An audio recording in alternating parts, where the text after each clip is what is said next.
All right, I'm back. Two videos. How's everybody doing out there today? This is Gold Pilled here with the Gold Pilled stream. And in this video, we're going to cover mainly how Google controls many aspects of your daily waking life. And it's not just Google, but they're one of the bigger players in this game. And when you're listening to this info, keep in mind how this is going to affect your thinking and your decisions and your daily actions, your emotions. This is how they control people. And Mr. Epstein here, or Dr. Epstein, he has been doing research that definitively proves this. So this is good information everybody should hear. Because it's only going to get worse.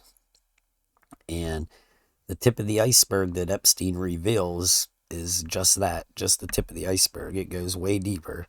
And he even says, it's likely way deeper than what he's discovered. And what he's discovered is quite astonishing.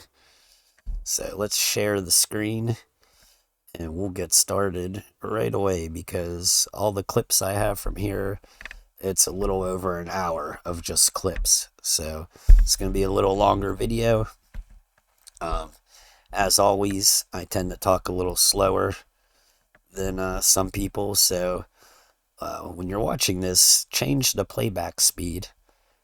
Bump it up some, however much you can handle. Like I said in previous videos, whenever I watch videos, I watch them at 2x usually. Full 2x.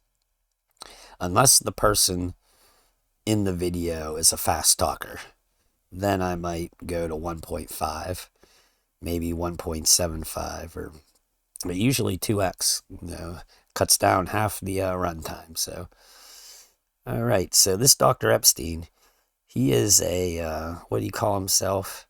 He's a research psychologist. So he was into research. And he starts out saying how he got into studying Google. And then he goes into, what he was studying, how, and what he has found. And there's a lot of parts where he really drops the ball on stuff from just not being aware of it. Which I'll call out when it happens. I'll probably comment and pause and whatnot here and there to elaborate on stuff. But remember, he's acting like Google is, just this independent, tech company. Remember, it's guaranteed Google has come out of DARPA. So Google is just a government front company. So when he's talking about Google this, Google that, you might as well say government this, government that. Because it's just, it's just a front. Same way with Facebook. So many of this stuff has come out of DARPA. The internet itself has come out of DARPA. So the psy operations, that's all DARPA. This is all government. These are not, private independent companies doing this. So let's just get started. 10 years ago, in fact, it happened to be January 1st, New Year's Day of the year 2012, I got a bunch of messages, email messages from Google saying my website had been hacked and they were blocking access. Well, websites get hacked. That's not such a big deal, but that was the first little kind of thing that got me curious. And you don't want to get me too curious because I dig in. And that's what happened because I began to wonder, why was I getting notified by Google? Why not some government agency? Why not some nonprofit organization? Who made Google the sheriff of the internet? And then I also got curious about how they were blocking me, because they should not have been able to block me. They were blocking me not only through their search engine, which that's understandable, but they were blocking me through Firefox, which was a browser run by a nonprofit organization called Mozilla. Little did I know that 90% of Mozilla's donations came from Google. I didn't know that at the time. But they were even blocking me through Apple products, through Apple Safari. That took me a long time to figure out, but eventually I did. But by the end of 2012, I published a very big article, which was called something like "Why Google Must Be Regulated." I had so many concerns by the end of that year. And then I started looking at some of the research that was being done about search results. This was coming out of the business world, the marketing world. Basically, marketers were obsessed with the fact that wherever your product or your company or your name ends up in search results makes a big difference. If you can get a little higher in search results, you can make a lot more money, or your business will survive. If you get knocked down lower, your business might fail.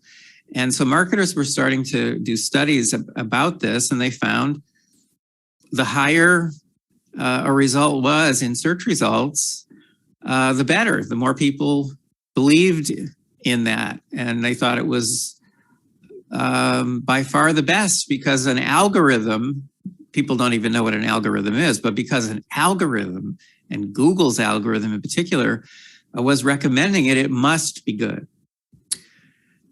So that's where I started getting very curious. I thought, well, if that's true, then maybe we could use search results, just the search rankings, to alter people's opinions about things. Minor things like where to go on vacation, where to go out to dinner, or really, really big things like who to vote for. And so in early 2013, I conducted the first of many, many experiments, which have not stopped to this day, to see if I could use biased search results to shift people's opinions and their voting preferences. And I thought I probably could. I thought I could shift people's voting preferences by 2 or 3%, which doesn't sound like much, but a lot of elections are very close. So 2 or 3% among undecided people, that could flip a close election. But the first experiment, we got a shift of 43%, not 2 or 3%. So I figured this was an error, and we repeated it with another group of people. And these were not college students, by the way. This was a wide range of people who looked like the American voter, the whole age range, minorities, and we really worked hard to get good samples of people. And we got a shift of, I think, 63%. And, by the third experiment, I began to realize, wait a minute, we have really stumbled onto an incredibly powerful mind control machine. And by the third experiment, we also had figured out how to shift people's thinking and shift people's voting preferences without them knowing that we're doing it. So now you've got this incredibly powerful mind control machine that people can't even see. So it's subliminal. We used to get excited about possible, subliminal control that was occurring maybe in movie theaters or something. But this truly is subliminal in the sense that people can't see it. And yet it's having a huge effect on people's thinking. They have no idea that this is even occurring. And the scariest thing of all that we discovered is that this kind of technique uses ephemeral content. It creates ephemeral experiences. So ephemeral is the key term here. That means the content's appearing, it's having an impact, the content goes away, the search results, and then it's gone forever. It's not stored anywhere. You can't go back in time and see what search results people were being shown. And that means that here was a mind control technique, extremely powerful, one of the most powerful ever invented in the history of humankind. And it can be used without anyone knowing and without leaving a paper trail for authorities to trace. And by the way, what does it cost a company like Google, if they want to manipulate people like this? It costs them zero, nothing, nothing, zero. So just kind of mull that over for a bit. Just mull that over for a bit, because this was a huge discovery. Our first experiments got reported by the Washington Post in early 2013. And then we published a big paper on this in the Proceedings of the National Academy of Sciences, one of the most prestigious journals in the world in all the sciences. And that was in 2015. But I have never stopped doing this kind of research, and it takes up probably 80-90% of my research time, because it's fascinating, it's important, and it is scary. It is as scary as hell. You have no idea the even in the last couple of days, the numbers I've been looking at, the new techniques that we've stumbled onto. Let me just go completely off track here for a second, because when I saw a few days ago the Washington Post breaking story about Mudge Zatko, Peter Zatko, who used to be head of security at Twitter, wow, my head exploded, because I read that very differently than most people do, because I know things about Twitter's ability to shift opinions and voting preferences that at this point nobody else knows, because it's our research, and we're the only team in the world that does this kind of research. But the point is, if Elon Musk knew what's in our new data, his head would spin, because if you take what Zatko revealed about poor security at Twitter and the ability that a lot of people have to manipulate Twitter feeds, and you take our new data, which is rock solid, you take our new data about the power that tweets have to shift people's thinking, it's mind-blowing. It's completely mind-blowing. It means here's another mind control machine, which apparently is out of control, according to Zatko, and that can be co-opted, could be used by the Chinese to impact us, by the Russians to impact us, by bad actors, by employees at Twitter who have their own agenda. It's a powerful mind control machine. So I could go on and on and on. All right, so that was the first clip. A pretty powerful clip. So he started studying just like search results. And he was wondering, how much could he manipulate, people's thinking and decisions, with search results.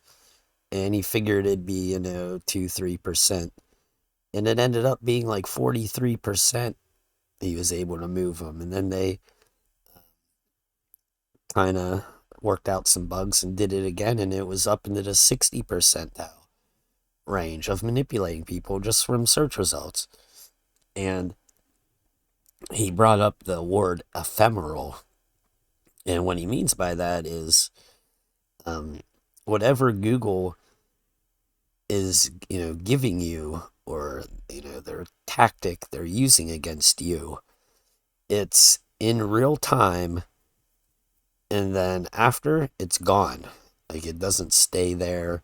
It isn't logged. It isn't saved. It isn't stored in memory. It's used on you, and then it's gone. It's lost. So there's no proof, that they're doing anything, to you. It's there, and it's gone, and bye-bye. but his research, they're collecting it in real time. So he'll explain that in a little bit, but they're collecting what they're using, and then they can study it and analyze it, which is what his research has been doing. But if you don't catch it in real time, it's gone. So there's no proof that they did anything, no proof that they were manipulating you, nothing. All hidden. And he said, touched on their Twitter's, same way. Um, he likes to bring up Elon Musk, like Elon Musk is a genuine guy and not in the club, but that's one of the parts he's mistaken on. And uh, he brings up Peter Thiel then later, and which he's definitely mistaken on that old Bilderberg Peter Thiel. Which my last video you see Peter Thiel was an investor in old Rumble. So yep, just another manipulation platform, good old Rumble. So let's move on to the next clip. All my clips are pretty much where Epstein talks. Ricky doesn't have too much bringing to the table here. So let's keep on rolling. It isn't just reading your Gmails. It isn't just tracking what you search for using their search engine. It's not just reading all your Google Docs, where you write your business documents or your papers for school. It's actually surveilling people over more than 200 different platforms, the vast majority of which no one has ever heard of. And Google's terms of service says that they have a right to track you if you're using any of their services, whether you know you're using them or not. So, quick example, millions of websites to track the people who come to their websites, they use another free, in quotes, free Google service, which is called Google Analytics. So millions of websites have Google Analytics installed. It's invisible to users, completely invisible, but it helps the owners of those websites track activity. Well, here's the problem. The problem is that means that when people go to those websites, Google is tracking you. Every single thing you do on millions of websites, Google is tracking. Why? Because those websites are using Google Analytics, and that gives them the right to track everything you do on every page of every website. So I'm just saying, it's not just kind of semi-obvious tools we're using that are used for surveillance. It's many, many, many different tools that most people are unaware of. And the surveillance is just one piece of this huge, ugly puzzle. There's the censorship, the fact that a couple of these big companies, they decide right now what 3.5 billion people around the world can see and can't see. That's a lot of power. And then there's what I study, which is the scariest part, which is the manipulations. Because I have people all the time say to me, well, so what that they're surveilling me? I mean, I haven't done anything wrong. Yeah, but you don't understand what they're using all that data for. It's not just to catch bad guys, for intelligence agencies, which they do. They use it to model our minds, to model our behavior, to make predictions about what we want and what we're going to do next. And that, if you can do that, if you can predict, you can control. So they are using all that data to control. I'm not exaggerating, more than 3.5 billion people now around the world. I mean, that's control on a scale that nobody, the most horrible dictator of all time has never even imagined control possible on that scale. And by the end of this calendar year, they'll be past 4 billion. And they're unregulated. There are no laws restricting what they do. They have total total free hand to surveil as much as they want, censor as much as they want, and manipulate as much as they want. No governments are touching them. And the US is the worst of all. All right. So he goes on into, it's just not the surveillance, it's the data mining and feeding it into AI, all the data points, and it equals control. And Google is reaching almost 4 billion people. That's a lot of people to be reaching, especially if you can control those people. And what he's talking about there, that's all those data points that they have on you. You know, one of my previous videos, it was like they have thousands of data points on you. And all those data points, they get put into their AI, their data mining, and they can predict and know you better than you, pretty much, with all that. And, oh shoot, I forgot what he first started out with there, talking about. But yeah, this all comes down to control. They have the control on like they know what to do to bring it. Let me But roll you this don't back. understand what they're using all that data for. It's not just to catch bad guys, for intelligence agencies, which they do. More than 200 different platforms, the vast majority of which no one has ever heard of. And Google's terms of service says that they have a right to track you if you're using any of their services, whether you know you're using them. Okay, that was the part I forgot. So pretty much anything that Google has their toe dipped into, they're tracking you. They're harvesting your data, and whether you know it or not. And just think how many things Google has their toe dipped into. Well, when it comes to the internet, that's almost everything. When it comes to your Android smartphone and the internet, that's almost everything. Google is a legitimate monopoly tech industry. So pretty much anything you do online, you're being tracked and data harvested by Google. Everything. That's why they um, have their toe in everything. That's why they have money. They have stake in so many companies, so many digital companies, and that's to get that data. And he goes into the other companies and stuff that Google has acquired and whatnot. But they do that. They create all these connections, so they can harvest all this stuff. All right, next clip. In pretty much every country in the world except China and North Korea, where people don't have internet, the next largest search engine handles about 2% of search.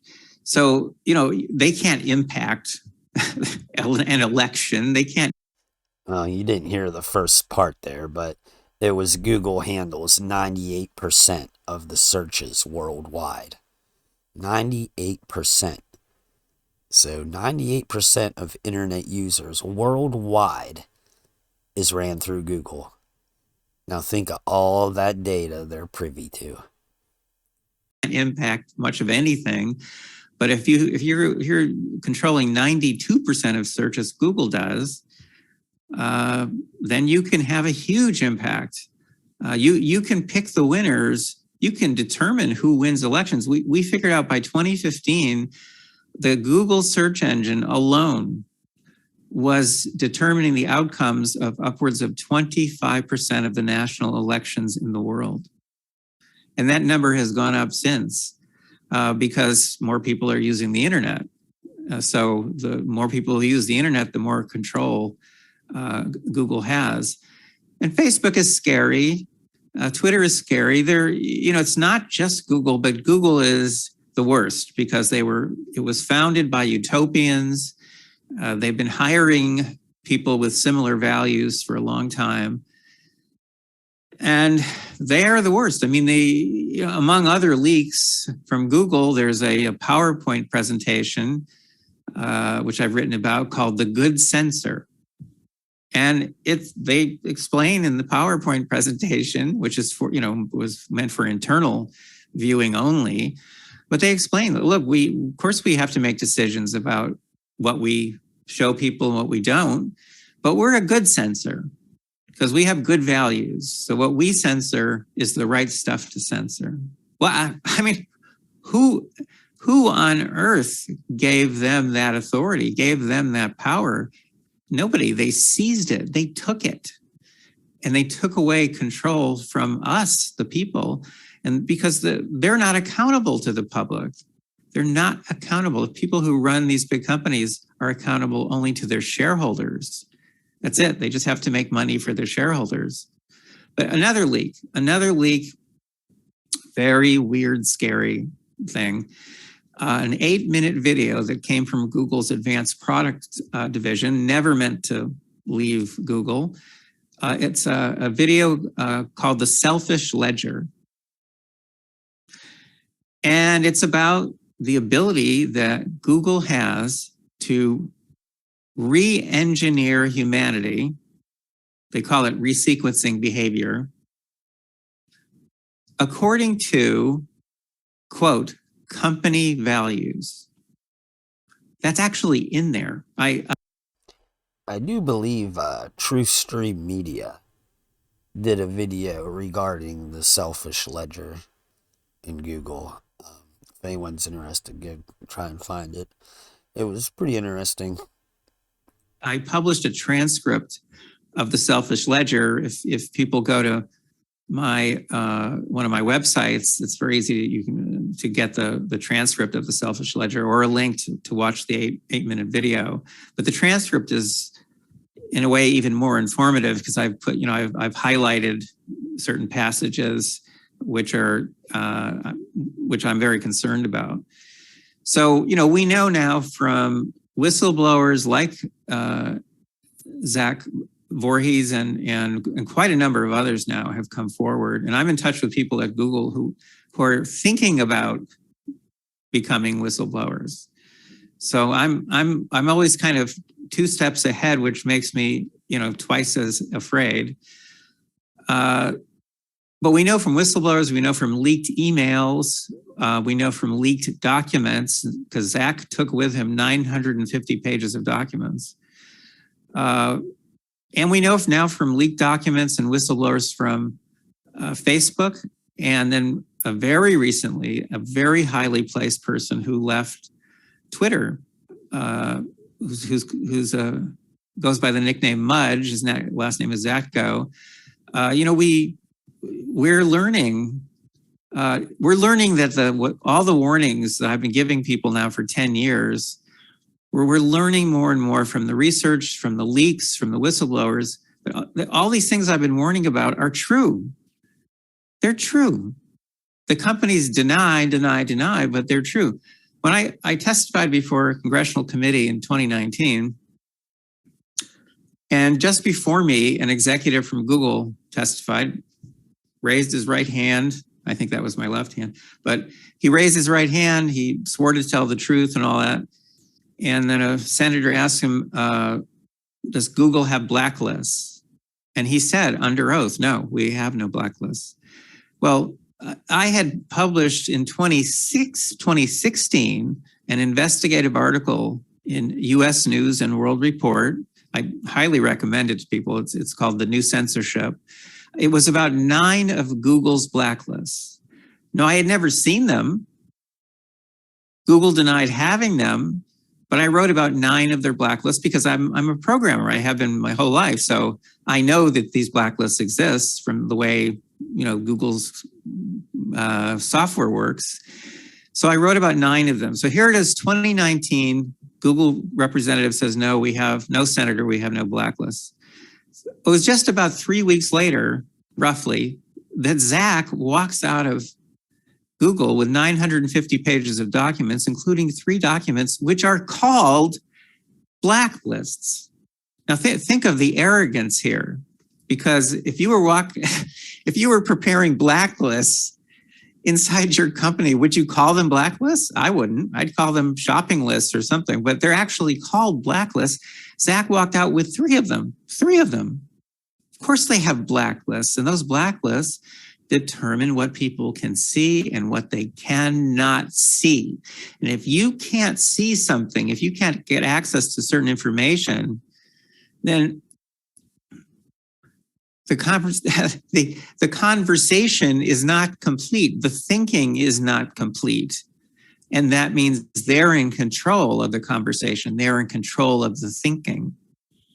And that's the way things stand. And again, no regulations, no laws. All right. So regarding this clip of he starts out with Google controlling like 25% of worldwide elections or something. I'm sure the CIA just loves that because that cuts down on their boots on the ground labor. They can just do it digitally, sway foreign elections. But as far as Zach Voorhees, the whistleblower, he walked out of Google with almost 1,000 internal documents, but he never did jail time. You know, they didn't press charges, hold him accountable. You know, Google, I'm sure they have a whole law firm at their disposal, but Voorhees didn't receive any punishment for, essentially stealing almost 1,000 pages of internal, documents and memos, and just, further lends credibility that old Voorhees and his whistleblowing is some kind of psyop. Like I said, the platform that he created after bringing all these videos together, they're mostly not agencies. Uh, it's just it's creating the mainstream media 2.0. All these different platforms bring all the shill videos together. There you go. There's something not right about the Voorhees and his whistleblowing there. So, all right, what's the next clip?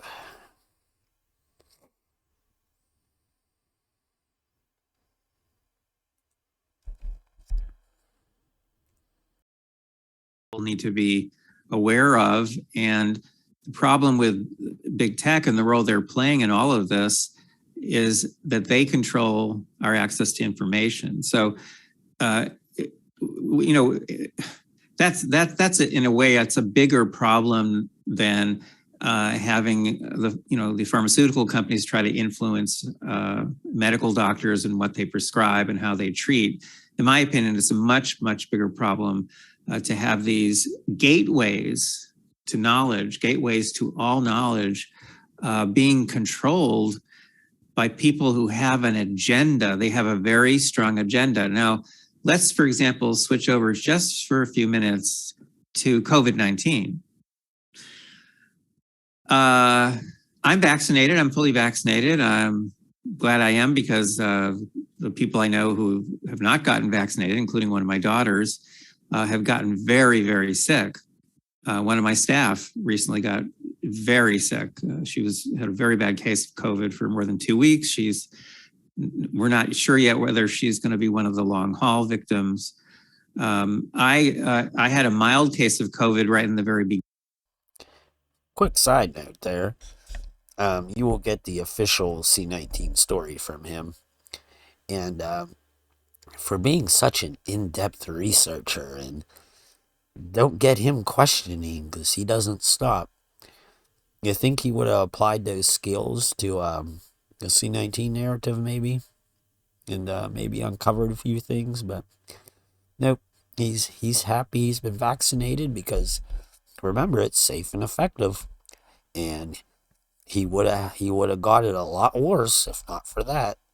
And you got to watch out for the long haul and blah blah blah. So interesting note there that kind of brings up one aspect that hurts his credibility because towards the end here, um, there's a few things that make you question old Robert Epstein here. So, um, whether he's a genuine guy, doing this research, trying to bring light on this, or, this is just some other, angle of a psyop. It could be either way. So keep your ears open and, drop the gold pill and decide for yourself, about this guy. But regardless of what he is, um, you know, the truth part of his limited hangout is good truth. So don't dismiss that. Beginning, and my sense of smell has been gone now for over 2 years. So, COVID is scary.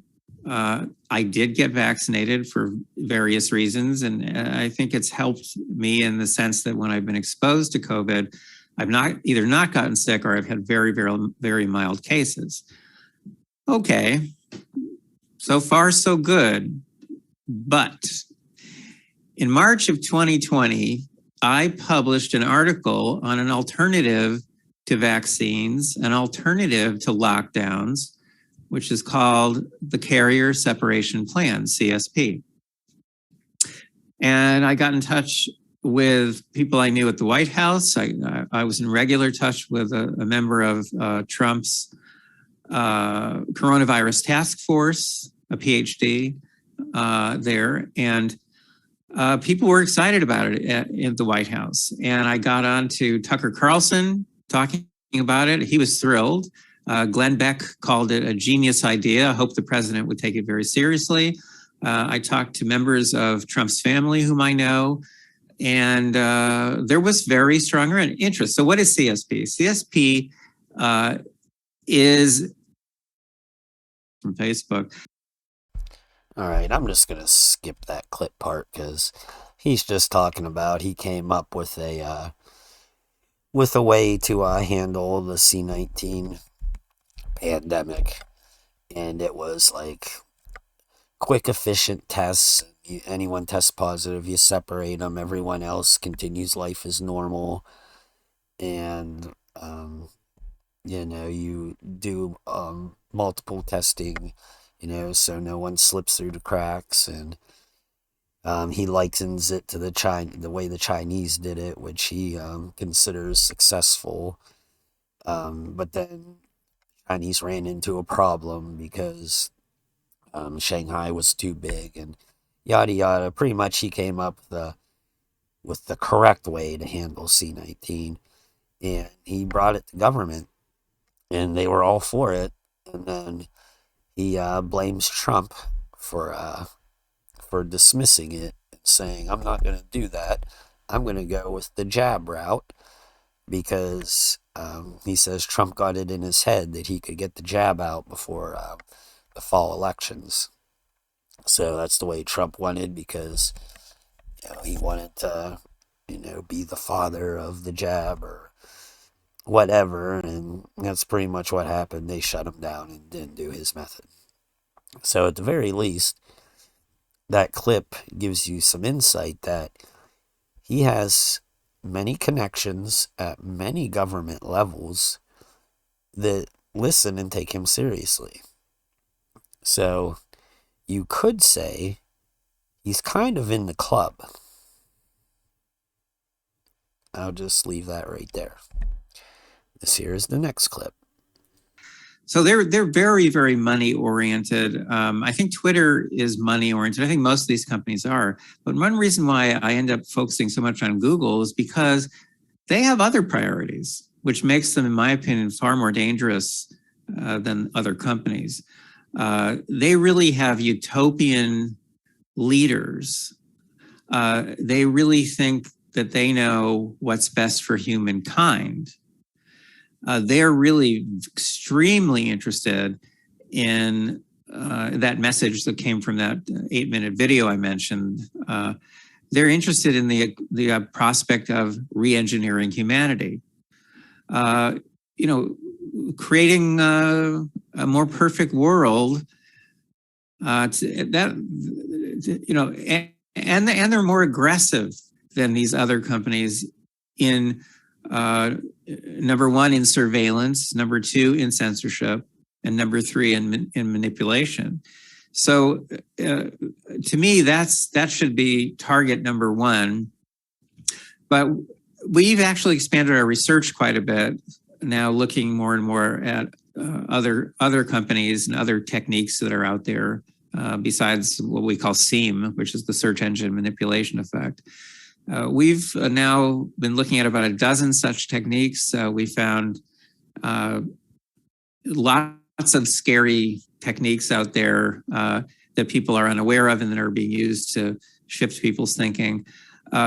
Because all of the major tech companies lean to the left, as I do to some extent, because they all lean left, that means that a lot of these techniques are being used to support the same kind of thinking, the same kind of candidates, the same parties.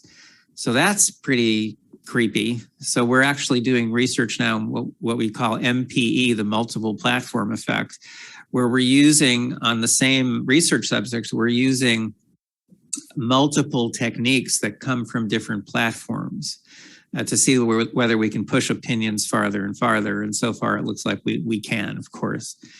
So, but Google should be our main concern. And so, I have come up with two ways to stop them. I mean, to stop them cold. And I actually did stop them at the end of 2020. I got them to stop their manipulations in the Senate runoffs in Georgia. And I did publish the day before I testified before that congressional committee. I did publish an article in Bloomberg Businessweek about how to very quickly to end Google's worldwide monopoly on search. It's very doable. It's a very simple, straightforward method, which the editors at Businessweek were very, very thrilled about at first. And then someone there high up started communicating with someone at Google, I think to do fact checking. And then all of a sudden the piece got pulled from their print edition, almost got pulled from their online edition. It was literally last minute. And after a lot of infighting, that they finally decided to publish my proposal the day before I testified. But the point is that there are some things that can be done. And the longer we wait to do them, the harder it's going to be to do them. Because we are up against the most powerful mind control machine that's ever existed. And what do you do if the mind control machine doesn't want you thinking bad things about the mind control machine? What do you? All right, so he kind of insinuates that all these tech companies, it's coincidence that they lean left. So that's why this is happening. No, they lean left because that's the overall agenda. They are serving a higher agenda, and they are all in lockstep with it. That's why they all act accordingly. Not because, just coincidence, they lean left, so, that's the way, things are going. And he acts like he can stop Google from what they're doing, which you're not going to stop Google from what they're doing. Maybe stop one aspect of what they're doing, but for the other 95% of what they're doing, you're not stopping it. So maybe that's his angle here. It's limited hangouts, speak truth, but then put hope in people that we can correct this problem. We can hold them accountable for this, and everything will be better then. Don't worry, they don't have total control. We can fix it. So maybe that's the angle. I don't know. Yes, this is something, again, people don't understand. These companies lie. Most of us are raised to tell the truth. And some of us, like me, naively believe that everyone around me is telling me the truth at all times. So, wow, have I been taken to the cleaners over and over again. It's like they can see me coming from a mile away, I've been told by friends. But these companies lie. So, I mean, bald-faced lies. So when they say, oh, you own your data and you can request that it be deleted at any time, those are two lies. They're absolute lies.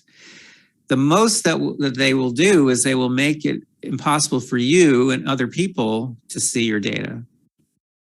So now you can't see your data and it looks like it's deleted, but they haven't deleted anything. They're not going to delete your data. That's gold. That's platinum. That's diamonds. They're not going to throw that stuff in the garbage. So your data are still there. And what's worse is they still keep building your profile, except you can't see your profile. So I was on an airplane. I was sitting next to a dentist, and he told me very proudly that he doesn't have a Facebook profile. I said, well, do your kids have Facebook profiles? Oh, yeah. Does your wife have one? Yeah. Other people you know have Facebook? Oh, yeah. I know lots of people have Facebook profiles. I said, well, then guess what? You have a Facebook profile. You just can't see it. Facebook has been building a profile on you that has photos. It has information about your likes and dislikes. It has your whole world is in your Facebook profile, but you can't see it. And you also can't request that it be deleted because Facebook will deny that it exists.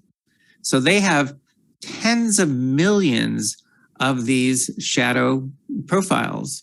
They come from people who've either quit Facebook, but their profiles are still there and they're still being expanded, or people who've never even been on Facebook. They still have Facebook profiles, and all the information is coming from other people. Your profile is being built with information from other people. No, I was just going to say, how is that useful to Facebook? Because if you're not using Facebook, how do you take that information that you know about that person and manipulate them if they're not using it?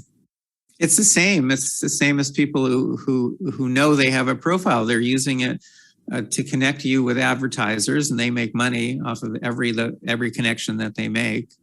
They're using it to predict and model your behavior, and of course that can be used to control you. The more they know about you, the easier it is that they can control you. I'll just give you an example. I just came the other night. I had some wonderful friends over for dinner I hadn't seen for a while, and it's a married couple. And the woman has been saying to me over and over again, "I'm not worried about the surveillance because I have nothing to hide." I said, okay, I finally thought of something that will upset you. She goes, what? I said, well, you're a shopper, right? She goes, oh yeah, I love to shop. I said, I know. I said, I'm glad I don't have any money. If I had money, I would do no research. I would just be shopping all the time. And so I said to her, realize that they are altering the prices that you pay. So in other words, it's not just the content that you're getting, the search results or the news feeds or any other content that you're getting, the YouTube sequences, the YouTube up next suggestion, and on and on and on. It's not just the Twitter feed. It's not all that stuff that's being personalized. I said, even the prices that you are being charged for goods you buy online, those are being adjusted based on what information has been collected about you. They know that you come from a certain, socioeconomic class. They know how much you will pay. They know how much you're willing to pay. She goes, well, she said, they can't do that if I walk into a department store. I said, that's right, they can't, at least not yet. I said, but if you're buying things online, they can do that easily. So I've promised her I'm going to sit down with her when we have more time. I'm going to show her using VPNs that if we hide if we hide our identities, or we move to different locations, prices will change for items that we want to buy. I mean, the fact is, look, I'm one person with one small research team. I'm the only person that I know of in the world who is studying, discovering, quantifying these phenomena every single day. I'm the only one who's built monitoring systems, which we haven't talked about. But I'm sure there's a heck of a lot I don't know about what they're doing. I'm sure they're collecting a lot more data than I know about, and I'm sure they're using the data they collect in ways that I haven't yet discovered. The problem is bigger than I am, much bigger. It's bigger than all of us. It's a horrible, horrible problem for humanity. It's a horrible problem for our children who are being brainwashed without us knowing, without us understanding. And it's a horrible problem for democracy, which has been completely undermined. President Eisenhower, in his last speech as president, he talked about the rise of the military-industrial complex, and everyone always quotes that. But that same speech, he talked about the rise of a technological elite. That's his phrase, a technological elite that will someday control public policy without us knowing. And that's where we are. I mean, one of the pieces I published recently is called "The Technological Elite Are Now in Control." And they are. Yep, the technological elite are in control. Well, it sure sounds like that. Alright, what's the next clip? 111:31. Yep, did anyone out there know that they manipulate prices based on your location and habits? They do. If you ever noticed, even you go on Amazon or eBay, prices for certain things, they fluctuate just depending on market conditions and stuff. It could vary by cents or even, $10, $20 difference. And they just change for no reason. It's just whatever the algorithm tells them that, the market's doing, or based on your data or whatever, they change. So they see you got more money than most, well, they'll probably charge you more. They see you don't have a lot of money, then maybe they, will give you a little better price. But, it's all controlled by your data.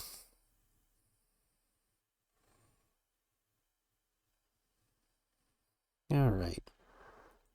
Let me pause this, or, yeah, we'll keep going. That's right.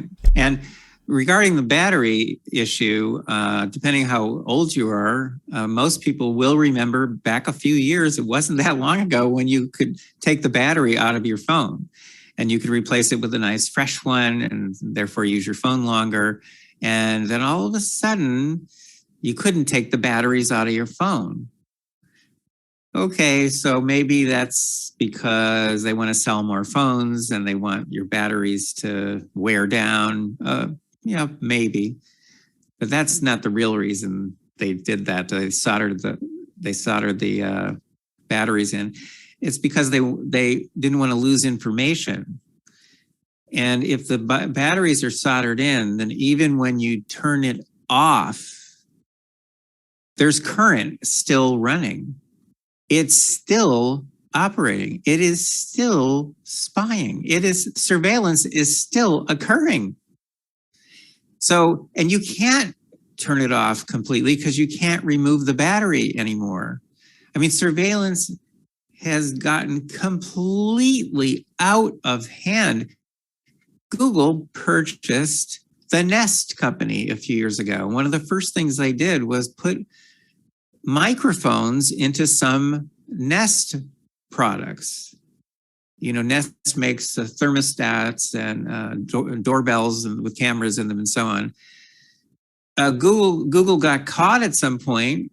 The fact that they had put microphones into these, why does your thermostat need a microphone. Of course it doesn't.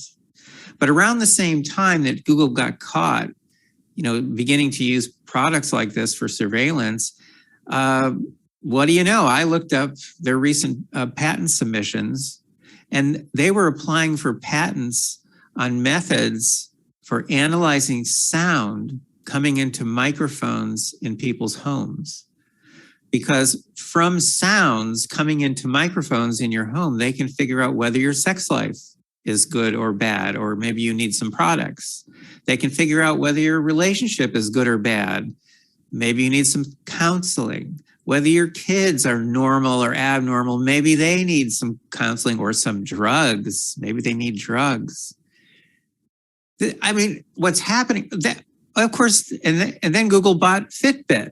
Now, why would you buy Fitbit? Because that gives you physiological data that you've never had access to before on tens of millions of people.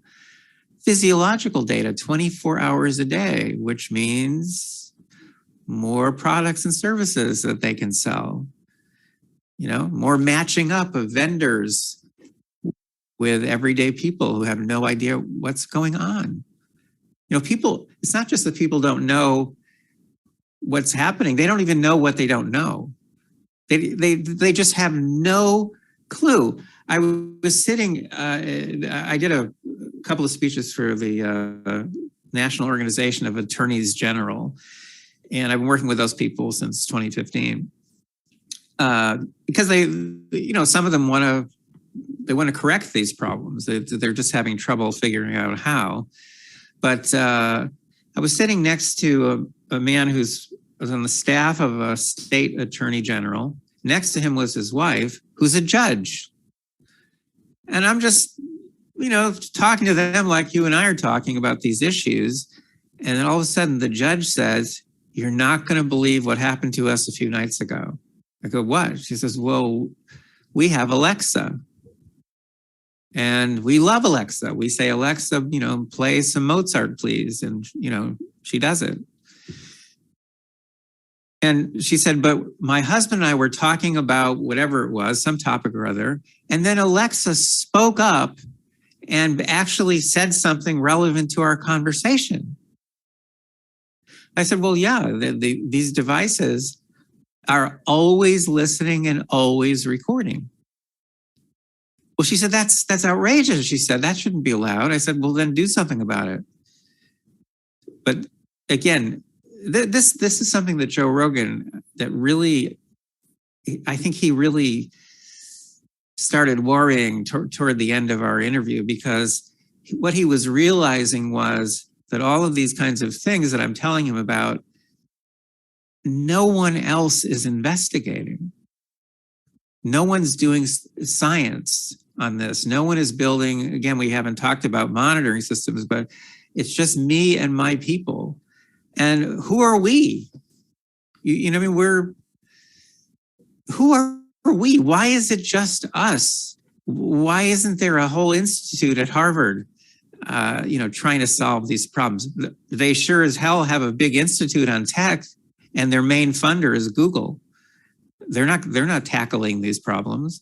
That's the problem, is that most research institutes and universities, they get a lot of their research money from Google.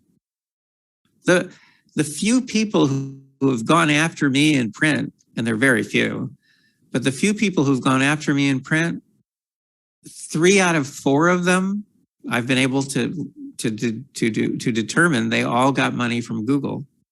The 4th one, I don't know what happened there, but the other 3, I found out they had gotten money from Google. How do you fight that? And for that matter, what keeps me going? Because I've had some scares, some cause for concern, and my team, sometimes my team members get scared too. And my managing director, a couple of months ago, she was in downtown San Diego, which is very, very clean, very safe, very nice. 2:00 in the afternoon on a Saturday. All right, I'm just going to pause it right there. All right, he starts that clip out with the batteries not being removable in the cell phones anymore. Now, most people would probably think, oh, well, it's just because, your battery starts, not holding a charge. They want you to go get a new phone and spend more money. And that's probably part of it. But the other part of it is you can't remove it. So it's always functional and it's always spying on you. And that's probably the main reason. He is not wrong on that. And then he goes into your Alexa, always spying on you, and it goes well beyond Alexa. It probably extends to any smart appliance now. They have the capability to spy on you. So remember that. Keep that in your mind. If you have any smart devices in your house, they're probably spying on you. And he talks about his Rogan interview. He did a 3-hour interview with Rogan, and I haven't watched it because I can't stand Rogan. But Ricky would always talk about it. So whenever Ricky had Epstein on here, I definitely wanted to watch this, and I'm glad I did because, he's giving out good information. But if you want to watch his Rogan interview, look it up and go watch that. Probably talks about most of the same stuff.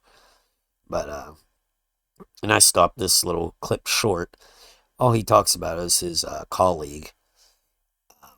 Her and her husband were out somewhere in San Diego, and he said her husband's a real gorgeous guy, probably in some business using his looks. And somebody ran up and slashed his face with a knife to disfigure him. And the guy looked at her and smiled and ran away. And she believes it was due to her work on investigating Google here. So, he believes that some of his colleagues are targeted, and he believes he was targeted at one time. So, all right. I'm going to pause this here. I'm running out of time. And I'm going to continue at a later thing. You guys won't notice any difference because I'm just going to join them and it'll all be one video. So it'll be like I never left. So, all right, let's get started with these last clips. That, as far as I know, these companies pretty much left me alone while I was, beginning this research and publishing it and talking about it publicly. And one of my board members said to me at one point, it's amazing that they left you alone for so long. But in the summer of 2019, that's when I testified before a congressional committee, and that's when everything started to just go into the toilet because they basically didn't leave me alone anymore. So at one point I gave a briefing to a group of attorneys general. This was at Stanford University, and it was a private briefing. And afterwards, one of these AGs came out and said, "I'm sorry to tell you this, Dr. Epstein, but I think you're going to be killed in an accident within the next few months." And I wasn't, but my wife was. And if people want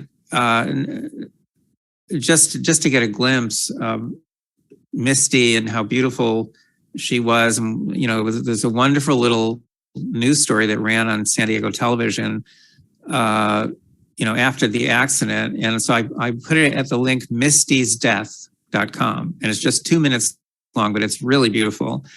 And Misty has two eyes in it, so it's MISTI and then S. Are we still? Because I believe. Oh yeah, the news before her name was released. But she's obviously beautiful. I mean, she was that you could tell by that picture. She was absolutely gorgeous. Right, and here it is. It's 2.5 years later. I am still wearing the wedding ring. I have members of my family who I think if they were a little bit more bold, they would use a pliers and tear it off my hand. But I'm still alone, and I still I'm still very upset. Plus, I don't really know, and I don't think I'll ever really know, why she was killed. I don't think I'll ever really know that. And you So, and you're saying that because you do believe it wasn't accidental. There was some really, I guess, weird things in regards to the car, right? The car kind of just disappeared and stuff like that kind of make you think that it was more than just an accident. well, there were some weird aspects to it, and the fact that her vehicle was never examined forensically, and it certainly should have been. I mean, this is a fatal accident. She's the only one who died, and this should have been investigated. No, there's some aspects of it that are still bothering me a lot. I think about them way too much, every single day. So,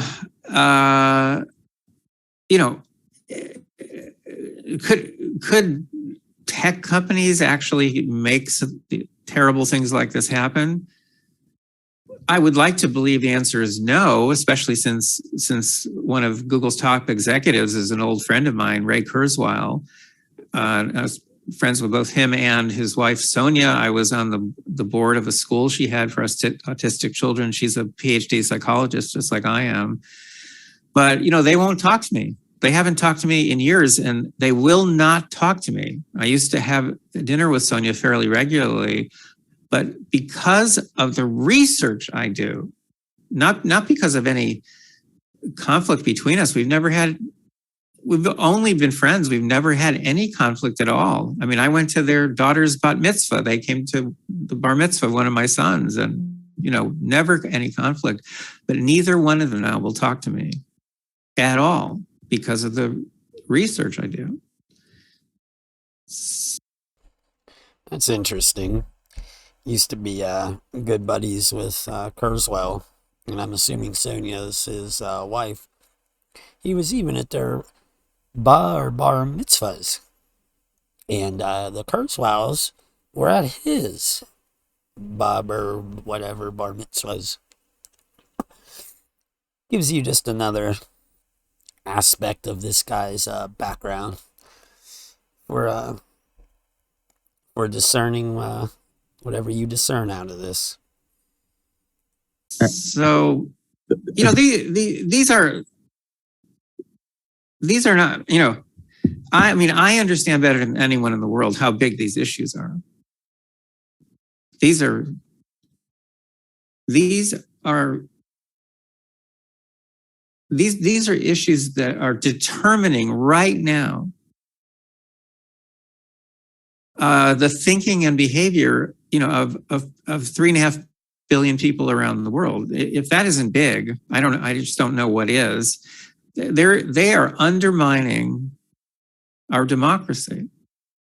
They are, I have no doubt, brainwashing kids. There's the undermining our democracy buzzword. And he goes on to, they're brainwashing our kids, which I would say that's probably 100% true. Around the world without the parents understanding what's happening. They're withholding content, including your content. They're withholding content so that people can't get access to it.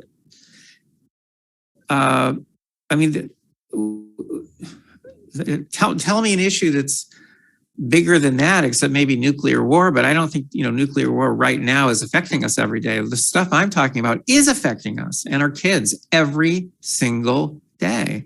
And we turn a blind eye. Why?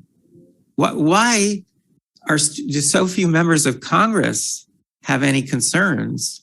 Well, because almost all the Democrats are getting most of are getting very large campaign donations from Google. Google was Hillary Clinton's main donor in 2016. So, that takes care of the Democrats. Republicans don't like regulation. Well, that takes care of a lot of the Republicans. And even Republicans are getting money from Google, but most of it goes, about 95% of the money coming from Google and its employees goes to Democrats. And that's true, by the way, for all the tech companies, including Twitter. But there are some things that can be done. And so, I'm working very, very hard, not just on new research and looking at new methods of mind control, all of which are subliminal. But I'm also working on solving the problem. And, there is a way to solve the problem with a capital T.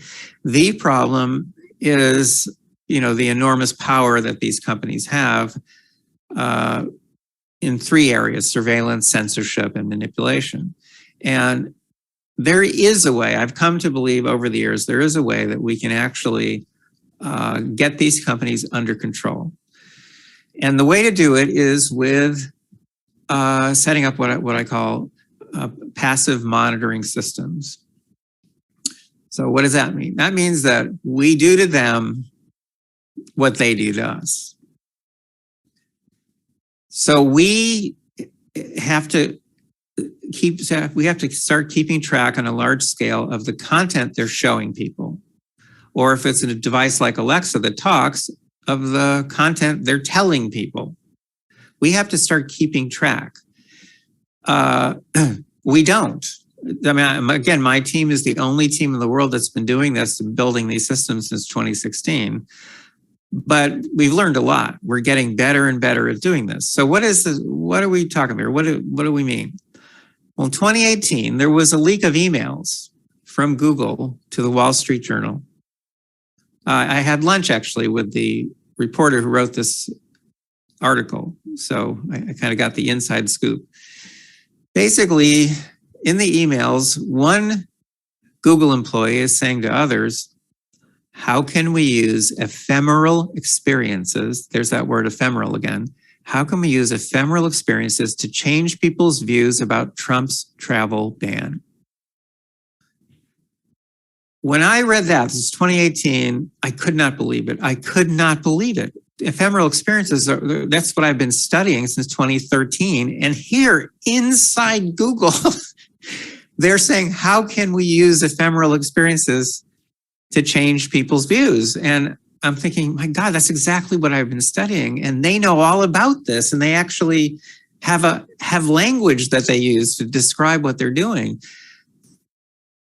Ephemeral experiences, those are those short-lived kinds of experiences. A news feed appears in front of you, or a Twitter feed or something. It's not stored anywhere, it disappears.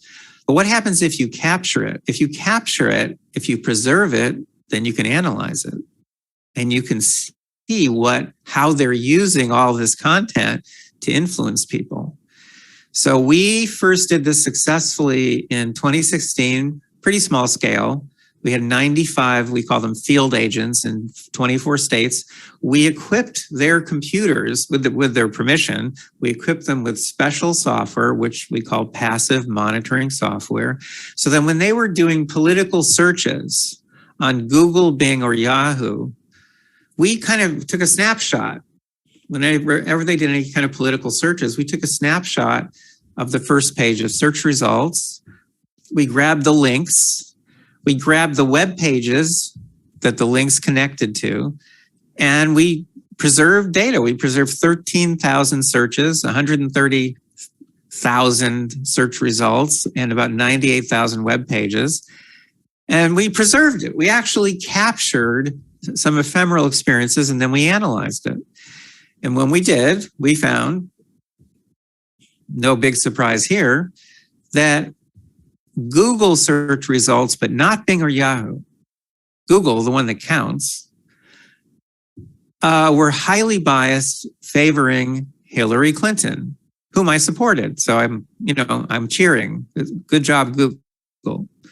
But because of the research that we've been doing since 2013, we calculated that if that level of bias had been present nationwide, going to everyone for weeks or months before an election, that would have shifted between 2.6 and 10.4 million votes among undecided voters to Hillary Clinton without anyone knowing this was occurring, and except for our little monitoring project, without leaving any paper trail for authorities to trace. You cannot go back in time and see what search results they were showing people. 2018, we set up a bigger system. 2020, we went all out. We didn't have 95 field agents in 24 states. We had 1,735 field agents in 4. Little note on that election targeting and being able to sway the results.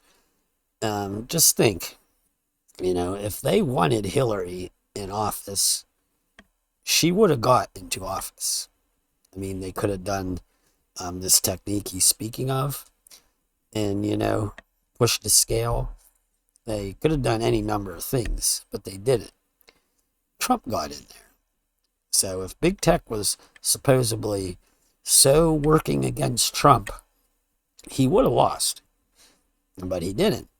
And that's because Trump was supposed to get in there. And it's just, you start thinking about it, it shows how our elections are completely rigged. They know who's going to get in there beforehand. And it doesn't matter. They can manipulate the system on a wide variety of angles to declare the winner, whoever was predetermined. In that case, it was Trump. And in 2020, they did not want him in there again. So he did not win, despite a lot of public support. Swing states, that's where the action is. And we didn't preserve 13,000 searches. We preserved 1.5 million ephemeral experiences on Google, Bing, Yahoo, YouTube, which is part of Google, Google's homepage, and Facebook. And we analyzed the heck out of this massive amount of data, and we found that the bias on Google alone had likely shifted 6 million votes to Joe Biden. Was that bias, same bias on Bing, Yahoo, and so on? No. But we also found that on Google's homepage, they were sending out go vote reminders more to liberals than to conservatives. Think about that. Think about that power. If you're reminding people to register to vote or to go vote, and you're doing that more for the party that you support than for the other party, think about that power. And then YouTube. This was wild. First of all, you have to know just the raw power that YouTube has. YouTube is part of Google. And 70%, this is according to another whistleblower, not Zach, a different whistleblower, but 70% of the videos that people watch on YouTube now around the world are suggested by Google's Up Next algorithm. Wow, that is power. That is power, because it means that someone's eyes are glued to a screen, and over again, most of the time, they're watching what Google wants them to watch. And that sometimes brings people down rabbit holes, and they get convinced of something, or they become fanatical about something because they've just watched a whole sequence of videos. Anyway, 70%, keep that in mind. But our data showed that 93% of the Up Next of the videos that were being recommended by the Up Next algorithm were coming from liberal news sources. And this was true whether these suggestions were going to liberals, moderates, or conservatives. In fact, the proportion of liberal news stories being suggested to conservatives was higher than the proportion of liberal news sources being shown to liberals. It was higher for conservatives than for liberals. So the point is, we have learned how to do this. We've learned how to do it on a larger and larger scale. Earlier this year, we got a $2 million gift to set up a permanent large-scale monitoring system in one state, which we're building right now. Then we got another gift. It was $500,000 to begin to expand the system into other states. And both of these gifts are going to allow us now for the first time to begin to look at content going to children.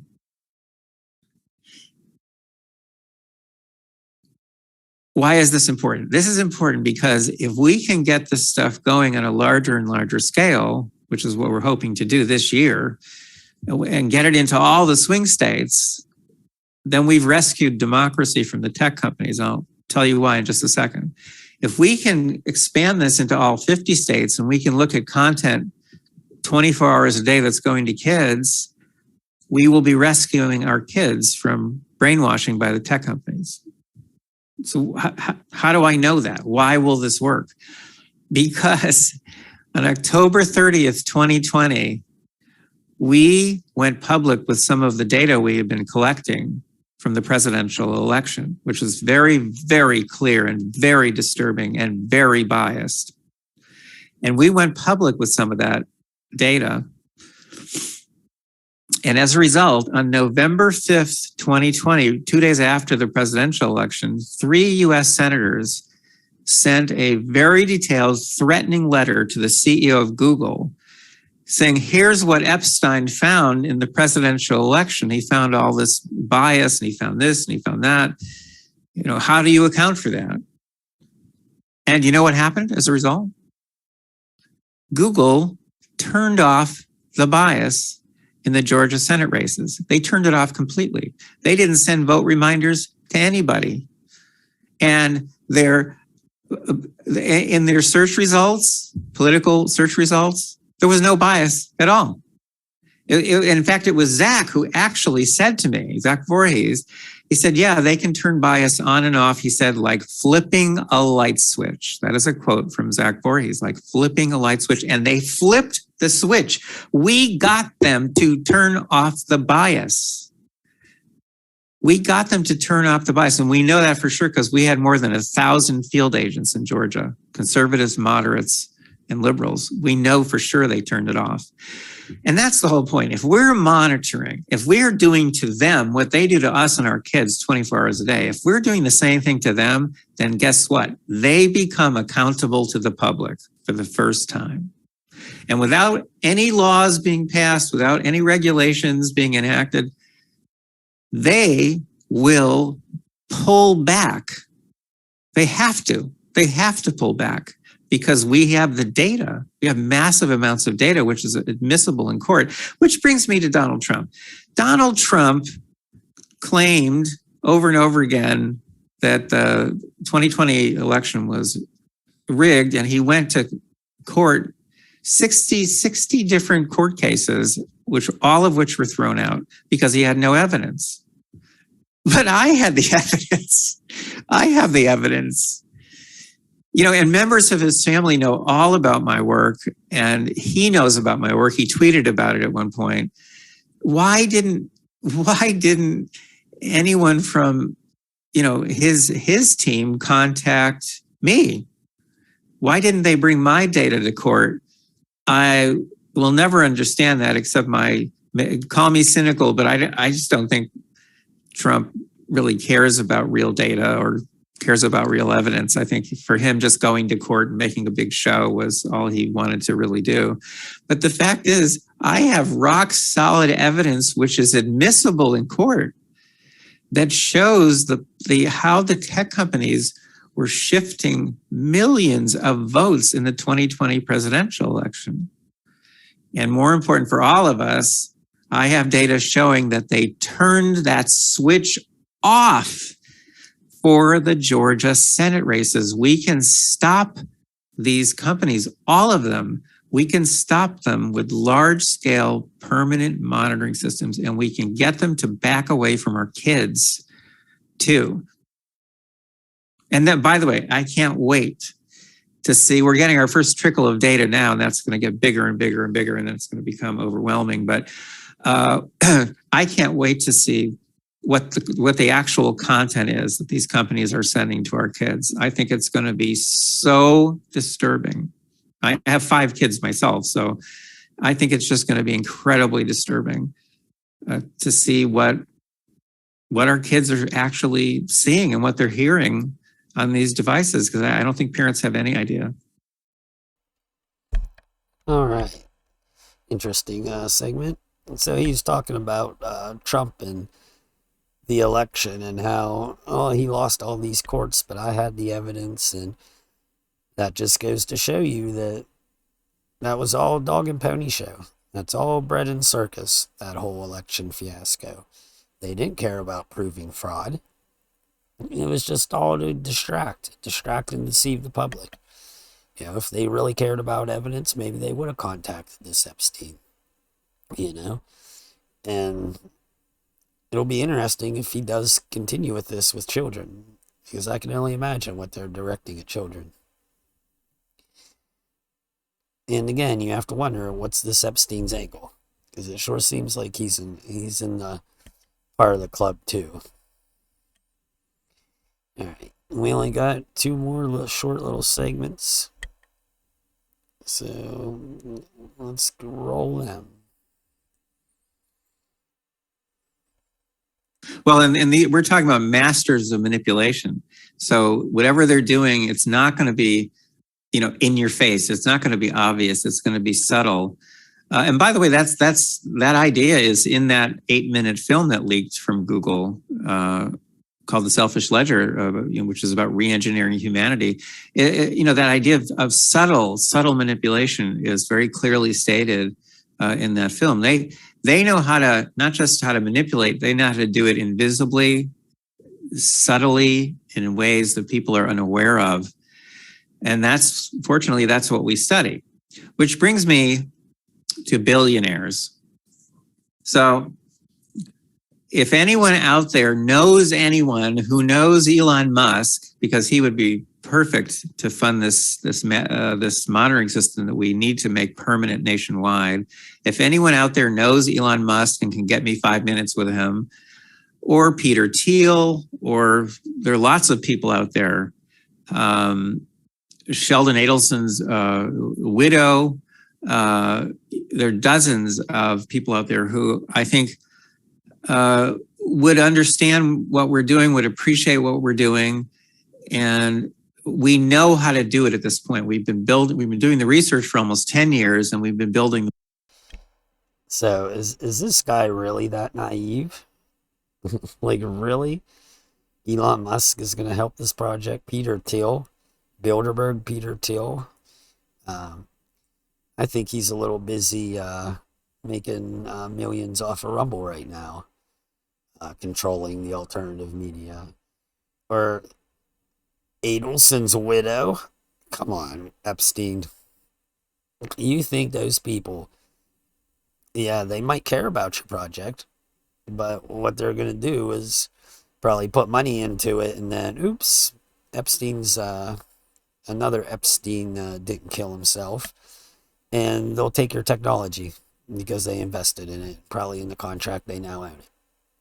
So, like I said, I don't know if this guy's just super naive, or if this is, some kind of IIA. He's in the club. They're allowing him to do this for some kind of narrative. And I wouldn't doubt it if that's the case. Because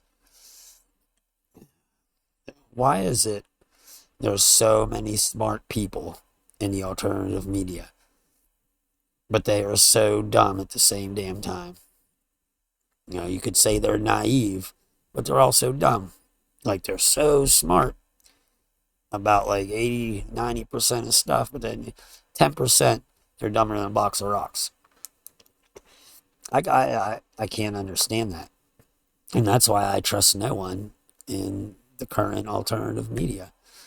It just seems like everything is theater. Everything is scripted. Everything is coming out of psychological warfare, IIA operations, and everything is intended to steer your mind in a certain direction.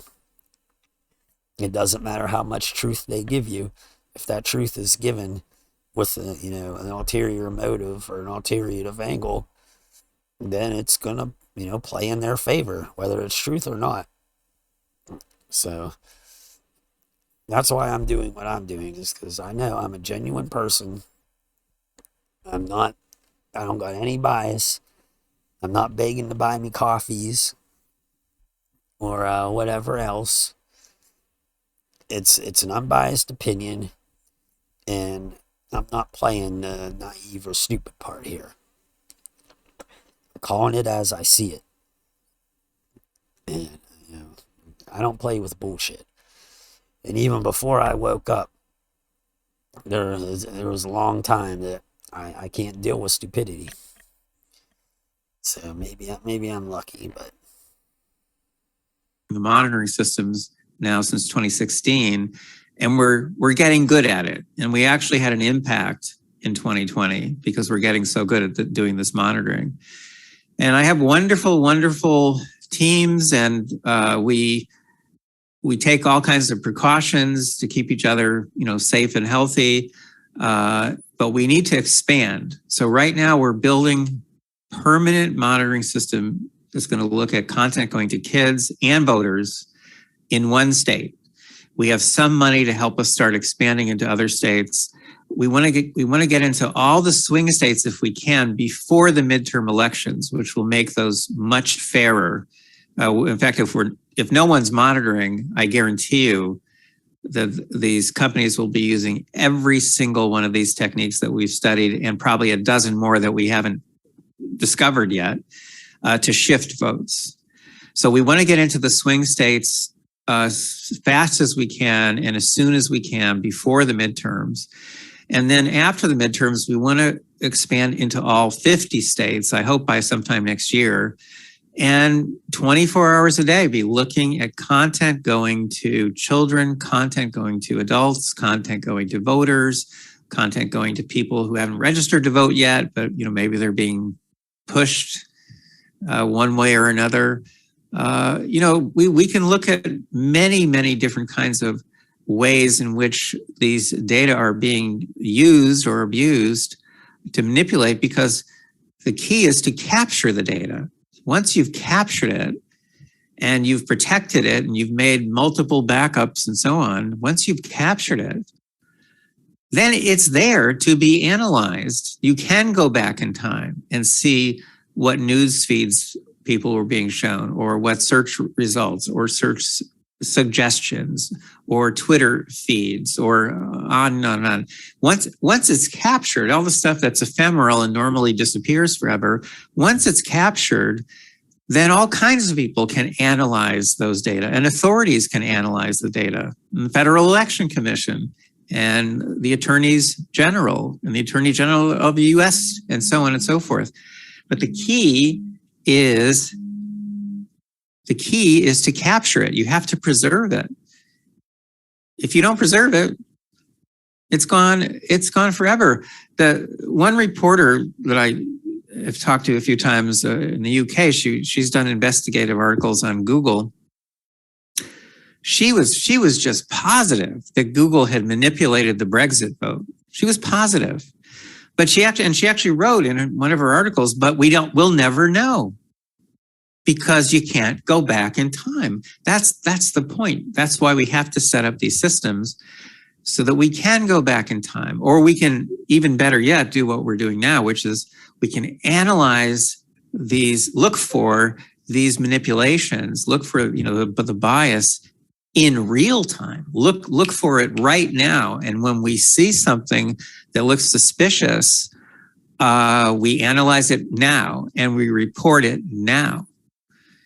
So with real-time monitoring like that, real-time analysis, real-time exposure, one by one, these companies will fall. They'll fall like dominoes. They will have to pull back from these manipulations. They can still make lots of money, but they don't have to do it by the way they're doing it.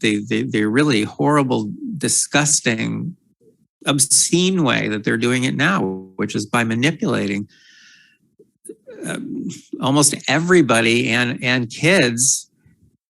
And what are they trying to do with our kids anyway? I'm sure they're doing more than trying to get them to buy certain things. I'm sure they're doing other things. And I just can't wait to see those data. If I can survive. Well, so I have to say, for the record, because I have to say this every time I'm interviewed, ladies and gentlemen of the listening or watching audience, I am not suicidal. So if you suddenly hear that Epstein has killed himself, it's a lie. I am not suicidal, period. Okay. If someone takes me out, it's because they've taken me out. It's not me doing it to myself. Well, I love the work I do. I love the process of discovery. I love trying to make the world a better place. And I am not suicidal. So there's his disclaimer. He is not suicidal, folks. So somebody takes him out. You know, it was planned that way. But all right, I think this last clip is only like a minute, and we'll wrap it up. And you know, that's the power of the algorithms. Yeah, but you're leaving out the human element, because this is something that we now know for sure, again, because of leaks and whistleblowers. It's a human who adds your name or your links to one or more blacklists. It's a human who does that. Humans decide, for example, at Twitter, this is one of the things we've learned now from this new whistleblower. At Twitter, it's humans who decide whether or not something is going to be able to go viral or whether it's going to be suppressed. It's humans who determine whether content gets throttled. So, don't underestimate the human element here. Algorithms are as dumb as doorknobs. They're not even slightly intelligent, not yet. And humans are there behind the scenes. Content is constantly getting booted up by the algorithm for human review, and then humans make decisions. The simplest decision they can make is to add a link or a name to a blacklist. And when it does that, from that point on, the algorithms are always checking the blacklists. And if you're on one of the blacklists or one or more, your content is hidden. So, this is still a human game. Algorithms are being used as the tool to make things happen, but humans are still making the key decisions. So that was an important tidbit of info there in that last clip about, there's still a human element to this censorship and manipulation. All you hear in the comments and online, oh, it's the algorithm. The algorithm's getting you. Well, the algorithm, like you said, it's quite dumb. It can only do what it's programmed to do. And people like to say that, oh, the algo picks up a specific word you say. It triggers this, and your video's placed into this category, or it's shadow banned. And I don't think it's that detailed. It can't just pick up a single word and shadow ban you, because they have no idea what the context that word was used in. And if that was the case, there would be a whole lot of people that are, not doing anything against policy that probably say, specific terms, and they would be highly pissed, and there would be probably more than they could account for all on these lists if the algo's picking a specific term. So, that brings in the human element. What probably happens is they analyze your videos overall and reports. They have no shortage of holier than thou people out there that will report your video if they hear something they don't like. It's the nature of people nowadays. They're pussies. Oh my God, that offends me. I'm going to report you. It's all out of spite. Who cares? Oh, he has a different opinion. I don't like it. I'm just not going to come back and hear it anymore. Fuck him. No, I got to report it. Get his video taken down. Get him a strike. Fuck with his life or, a livelihood or whatever. If he's, you're making money on your content. So there's definitely still the human element. You know, how deep that is, I'm not sure. Are they the one adding names to blacklists? I'm not sure, but there are blacklists. It's been proven. And then, once you get on that blacklist, that stretches, multiple platforms wide. It's not just, in the Google umbrella or anything. It's other techs, they adopt those same blacklists. I'm sure they share. And I'm sure the government uh, shares those blacklists too, maintains them. Because the government and the big tech is all one and the same. Most of these big techs all came out of DARPA beginnings, and it's all for the power of the state. The power of the state is behind all of this. But anyway, this was a good interview. This Epstein, even if he is in the club, even if he is a shill, even if what he's doing is a limited hangout and it's designed to steer a certain narrative or push a certain angle for however that serves their agenda, it's still good information to have. It's the problem that we're having is people cannot rise above this. They cannot realize this. They cannot see that they're being bombarded with propaganda and mind control, from, all aspects. They think that, there's genuine stuff out there, and they find their, likable characters they can relate to online, their internet daddies, and they just stick with them. And they tend to trust and believe whatever they say. And they don't realize that, hey, I got to take this information with a grain of salt and realize that even though there's truthful things in here, I'm still being duped in a way. That's the gold pill level. And I still don't know how there are people out there that will watch Alex Jones, whether it's daily, weekly. If you can't move on past that person, you probably have no hope, in realizing the scope and breadth of what is taking place online today. It's so obvious. But people like groups. They like to be part of the group. They like to fit in. It's just the way we are. And sadly, we've been like a domesticated, race over the last 100 years. They've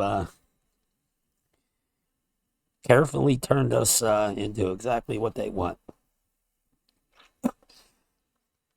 Ugh. Swallowed a little snuff spit there. Well, I'm going to wrap this up now. Hope you guys, got some important insights out of this. I'm not sure when I'll be back with another video. Haven't been feeling too well recently, so just stay safe out there. Prepare yourself. Prepare your family. And remember, that's pretty much the only thing that matters is your family and a tight-knit community, if you can put it together. All right, everyone. Take care. Find the gold pill. Peace.